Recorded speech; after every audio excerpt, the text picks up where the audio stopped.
여느 농부와 다를 바 없이 풍년을 기다리는 한 주부가 있었습니다. 생계를 위해 시작한 농사일이었지만 그녀에게 인생의 전환점이 될 마법 같은 일이 벌어졌는데요. 저희는 사실은 이 마늘도 다 농사짓거든요. 이 마늘 상태가 좋아 보여요. 네, 뭐든지 저희는 다 농사져서 직접 하기 때문에 이렇게 저희가 농사진 걸로 또 이렇게 흑임자까지 넣어서 자주 들어가가지고 일반 두부랑 틀릴 거예요. 이런 두부는 시중에 없어요. 오늘 자급자족의 모든 것을 보여주겠노라. 직접 기른 농작물만 무려 30여 가지.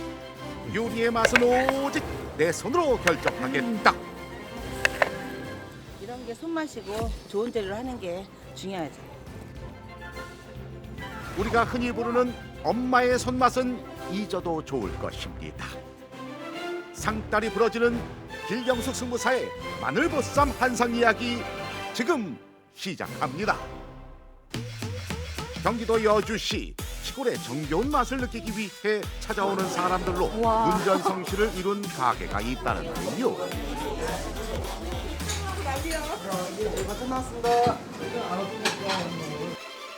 없던 입맛도 생기게 해줄 다양한 반찬은 시작에 불과하답니다. 봄내음 물씬 느끼게 해줄 향긋한 두릅까지. 요즘은 봄철이라서 그런지 두릅이 나왔네요. 예. 철 따라서 이게 농사를 직접 짓기 때문에 제철 음식이 나오는 것 같습니다. 처갓집에 가서 상 차려주시는 그런 분위기? 그래서 일반 식당에서 맛보기 힘든 그런 음식들이 나와서 자주 찾고 있어요. 나른한 봄철 날씨에 초고추장에 찍어 먹는 두릅 숙회 하나면 활력 배터리 충전 완료. 강원도 동해안의 해풍을 온몸으로 받아 쫀득한 살에 코다리 조림 맛에 밥 한 공기 뚝딱이요.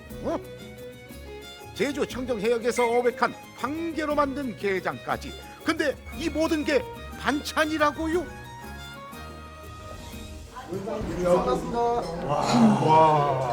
어마어마하다. 마늘보쌈이요. 마늘보쌈. 네. 양이 이렇게 많아요? 진짜 많이 주네. 이거 삼합도 주는데 이거 같이 먹으라고. 직접 재배한 쌈 채소는 물론이요, 톡 쏘는 맛이 일품인 홍어와 두툼한 두께를 자랑하는 고기 수육이 한가득 올라가는데요. 상다리가 부러지다 못해 으스러진다는 푸짐한 양의 장작불 마늘보쌈. 많죠? 네. 예, 저희 집 오신 분들은 다 집에 가셔서 너무 배부르다고 다들 그렇게 기분 나쁘다고 말씀하시고 너무 많이 기분이 먹어서. 나쁘다고요? 아, 저 그런 거 많이 너무 맛있어 좋은데. 먹는데 집에 가다 보면 더 배부르다고 저 그래요, 그렇게 시작해요. 말씀하세요. 승부사의 후한 인심이 한눈에 보이는 마늘보쌈 한 상이 차려지자 격식 따윈 안중에도 없다. 일단 입에 넣고 보자. 아우, 이거 정말 맛있겠다.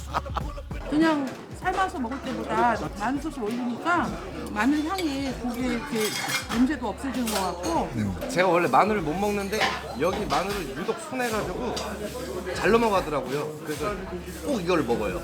이게 두꺼운데도 질기지 않고 연하고 부드러워서 좋아요. 식감이 좋아요?